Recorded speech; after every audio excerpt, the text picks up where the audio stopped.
The same way that I said in 2013, put 1% of your net worth into Bitcoin, I will put myself out there today. I think this thing is $100,000 a coin, probably in the next 3 to 4 years. And I think it is, in the next 20 years, $1 million a coin. So there you have it. John McAfee, if, for whatever it's worth, says he now predicts $1 million by the end of 2020. Do you guys have targets or not? Yeah, I'll say $1 million by 2020 as well, easily. It seems reasonable. I'm not putting out too many price targets these days, but that seems reasonable. I mean, listen, as with most major technology shifts, let's think about what young people are doing. 32% of young people say they prefer Bitcoin to stocks.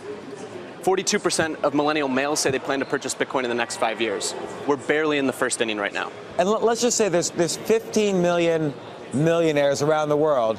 All their financial advisors are going to say, hey, buy a Bitcoin, you need some exposure. There's only going to be 21 million Bitcoins minted ever in history. That's going to also drive demand.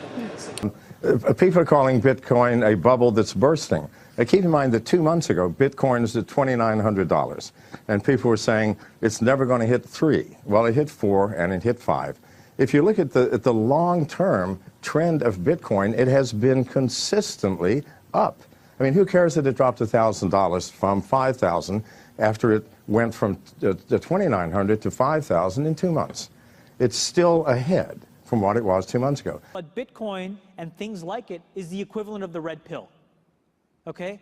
We are entering a completely world of uncharted water right now. Have you made any investments in Bitcoin? So, I mean, I personally, I own Bitcoin in my hedge fund. I own Bitcoin in my fund. I own Bitcoin in my private account.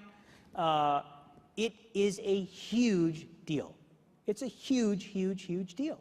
Because what you're talking about right now is, for the next 3 to 5 years, an unbelievably better store of value. It is gold 2.0, right? The value of gold that hedges the world economy, about $9 trillion, right? $1,300 an ounce, of which only $100 to $150 is the actual production value. So all the rest of it is imputed, where, Lena, you and I have decided that it's worth $1,300 an ounce. Well, guess what? I can do the same thing with Bitcoin, except now I can do it outside the purview of every single government. It's being used everywhere where you would think it would be used. Russia, Iran, Iraq, Egypt, Venezuela, Argentina, everywhere where you have currency pressure, everywhere where you want to basically shield your assets. And then after that, it'll probably become a payment mechanism.